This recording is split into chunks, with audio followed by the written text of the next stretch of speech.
25 वर्षीय नीरज अपने माता पिता से अपनी शादी को लेकर लगातार बहस कर रहा था। पिता किसी भी कीमत में उसकी शादी किसी और मजहब की लड़की से नहीं करने देना चाहते थे। पापा, आप समझ क्यों नहीं रहे? मैं जेनिफर से बहुत प्यार करता हूँ। यदि आपने मेरी शादी उससे नहीं कराई तो मैं कभी शादी नहीं करूंगा। अभी आप सोच लीजिए कि आप क्या चाहते हैं। अगर जेनिफर हमारे समाज की नहीं है, उसे हमारे यहाँ के रीति रिवाज, हमारे तौर तरीके कुछ भी समझ नहीं आएगा। सबसे बड़ी बात, हम लोग ब्राह्मण और वो क्रिश्चियन। हमारे घर में तो अंडे और मांस का जिक्र तक नहीं होता और वो लड़की सब कुछ खाती है। नहीं, हमारा धर्म भ्रष्ट हो जाएगा। आप चाहे कुछ भी कहें, मैं उसी से शादी करूंगा। बेटे की जिद के आगे शर्मा जी झुक जाते हैं और जेनिफर और नीरज की शादी करवा दी जाती है। उनकी शादी को 4 साल हो चुके हैं। उनकी जिंदगी में सब कुछ अच्छा है, मगर दोनों आज तक बे औलाद हैं। देखा अपनी जिद का नतीजा, पितृ लोग नाराज हो गए। अब जब ये लड़की यहाँ पर रहेगी, हमारा वंश नहीं बढ़ सकता। इसे हमारे घर से जाना ही होगा। कहते हुए उन्होंने जेनिफर का हाथ पकड़कर घर से बाहर कर दिया। कहीं न कहीं नीरज को भी अब शर्मा जी की बात पर यकीन हो रहा था कि शायद पितृ लोग नाराज हो गए हैं, इसलिए उसे संतान का सुख नहीं मिला। उसने जेनिफर को रोका तक नहीं। जेनिफर अपने घर आ गई थी। मॉम, मेरी क्या गलती है? डॉक्टर के हिसाब से सब कुछ ठीक है। फिर भी अगर मैं माँ नहीं बन पा रही हूँ तो क्या कर सकते हैं? नीरज के डैड ने पूजा पाठ हवन सब कुछ करा लिया, मगर अभी तक हमें कोई खुशखबरी नहीं मिली। बेटा, कुछ चीजें ईश्वर के भी हाथ में नहीं होती। कहते हैं जो चीज हमारी किस्मत में नहीं होती वो हमें आसानी से नहीं मिलती, मगर कोई तो है जो तुम्हारी इच्छा को पूरा कर सकता है। मॉम, बताओ कौन है वो? हमें हर हाल में औलाद चाहिए, क्योंकि अगर मैं संतान को जन्म नहीं दे पाई तो हो सकता है नीरज भी मेरे साथ ना हो। मॉम, अब तुम ही मेरी मदद कर सकती हो। बताओ कौन है? कुछ वक्त का इंतजार कर, सही समय आने पर बता दूंगी।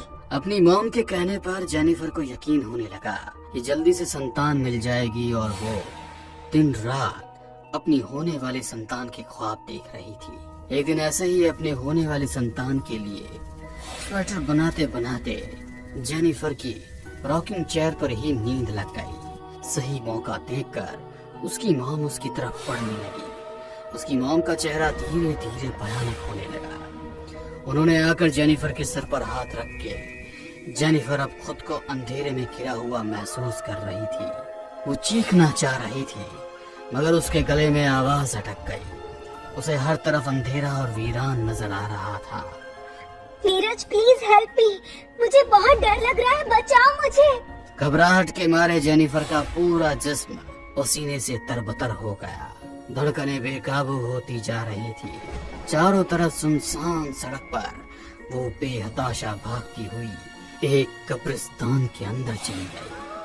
दूर दूर तक सिर्फ कब्र और आसपास होते हुए चमगादड़। उसे वहां से निकलने का रास्ता भी नजर नहीं आ रहा था।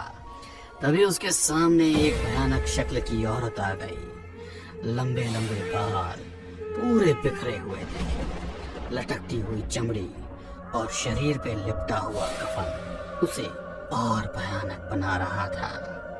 उस औरत ने जेनिफर को एक बच्चा दिया और बोली, ले जा इसे, तू इसे पालना, मगर सिर्फ 21 सालों तक। उसके बाद ये शैतान का मुलाजिम होगा, पर दूसरे बच्चे को जन्म देते ही कब्रिस्तान में जिंदा दफनाना होगा।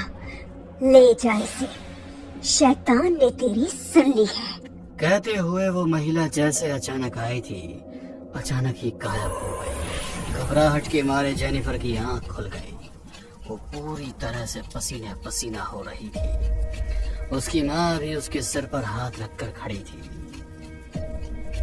क्या हुआ बेटा, घबरा क्यों रही हो? मॉम, बेटा बात क्या है, क्या हुआ? जेनिफर की धड़कनें अभी भी सामान्य नहीं हुई थी। घबराते हुए वो अपनी मॉम को देख रही थी। उसे अभी भी अपनी आंखों के आगे वही साया नजर आ रहा था। वो घबराते हुए शर्मा जी का सिखाया हुआ गायत्री मंत्र पढ़ने लगी। ओम भूर्भुवः स्वः तत्सवितुर्वरेण्यं ओम भूर्भुवः स्वः। बस कर, क्या हुआ तुझे? जाके पलंग पे सो जा, भगवान का नाम नहीं लेना। अरे उसने तुझे दुख के सिवाय दिया ही क्या है? कहते हुए उन्होंने एक झटके से अपना हाथ उसके सिर पर से हटाया। जेनिफर अपनी मॉम के साथ रहकर थोड़ी थोड़ी नास्तिक होने लगी थी। 1 महीने बाद उसने टेस्ट किया तो उसकी रिपोर्ट पॉजिटिव थी। जेनिफर को यकीन नहीं हुआ कि वो मां बनने वाली है। उसने ये बात जब नीरज को बताई तो वो भी बहुत खुश हो गया। अब दोनों साथ रहते हैं, मगर नीरज के घर की पूजा पाठ के माहौल में जेनिफर को रहने में तकलीफ होने लगी थी। इसीलिए वो अपनी माँ के पास ही रहने आ गई। देखते ही देखते 9 महीने बीत चुके थे। किसी भी वक्त उसकी डिलीवरी हो सकती थी। एक दिन जेनिफर ड्रेसिंग टेबल के सामने खड़े होकर तैयार हो रही थी। तभी अचानक उसकी शक्ल की जगह आईने में एक बहुत ही भयानक शक्ल नजर आने लगी। प्रेगनेंसी के बाद से जेनिफर को इस तरह का एक्सपीरियंस होना एक आम बात थी। कौन हो तुम इस वक्त यहाँ? जेनिफर का सवाल सुन वो रोने लगी। उसकी आवाज इतनी तेज थी कि ऐसा लग रहा था कि यदि उसने रोना बंद नहीं किया तो कान के पर्दे फट जाएंगे। कांच के टुकड़े टुकड़े हो गए और भयंकर आवाज के साथ वो एक जानवर की तरह हाथ पैरों से चलते हुए आईने से बाहर आ गई। आंखों में कट्टे थे जिनसे बहता हुआ खून उसे और भयानक बना रहा था। अब वक्त आ चुका है, जल्दी तुम्हारी गोद में शैतान का अंश होगा, जल्दी। मगर तुम भूलना मत, तुम्हारी दूसरी संतान को तुम्हें जिंदा दफनाना है, समझ गई तुम? कहते हुए वो फिर से आईने में समा गई। जेनिफर हैरानी से पूरे कमरे को देख रही थी। उसे कहीं भी उस साये के आने का निशान नजर नहीं आया। तभी उसे भयानक प्रसव वेदना शुरू हो गई। माँ, कहाँ हो तुम? यहाँ आओ जल्दी, मुझे हॉस्पिटल जाना है। उसकी आवाज सुन उसकी माँ तुरंत वहाँ पर आ गई। वो उसे लेकर हॉस्पिटल गई। वहाँ पर जेनिफर ने एक लड़के को जन्म दिया। शर्मा जी और उनके परिवार वाले बहुत खुश थे। अब जेनिफर नीरज के साथ रहने लगी थी, मगर वो अभी भी पूजा पाठ से कोसों दूर थी। शर्मा जी को लगा शायद अभी भी उसे ईश्वर पर यकीन नहीं आया। वो अपने धर्म को ही मानती है, इसलिए पूजा पाठ को लेकर उसके साथ कोई जोर जबरदस्ती नहीं की। मगर उसके बेटे को भी लेकर यदि पूजा पाठ की जाती तो वो तेजी से रोने लगता। यहाँ तक कि मंदिर भी नहीं जाता था। हर वक्त उसके आसपास एक खूनी आत्मा घूमती। उसकी नजरों से ऐसा लगता मानो ना जाने कितने सालों से खून की प्यासी हो।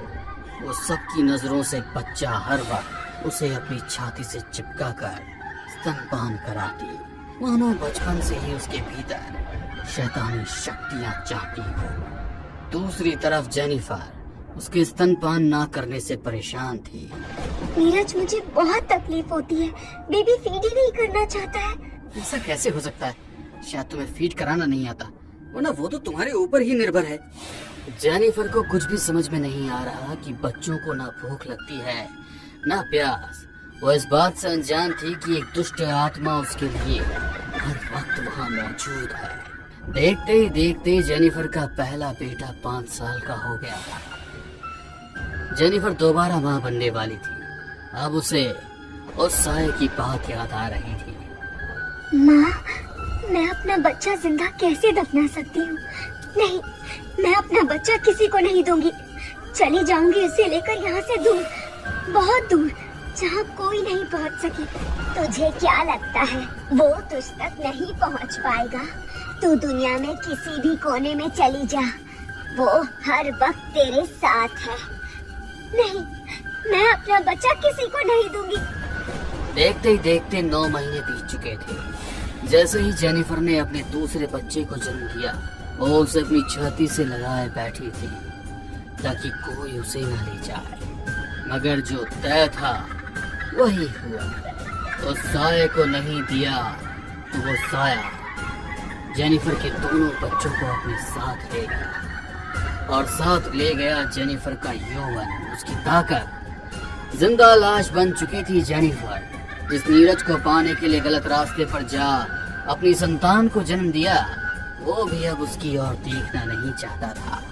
शैतान से धोखा करने की सजा जेनिफर की मॉम को भी मिली। इस पूरी दुनिया में अब वो अकेली रह गई थी, दिल दिल तड़पने के लिए।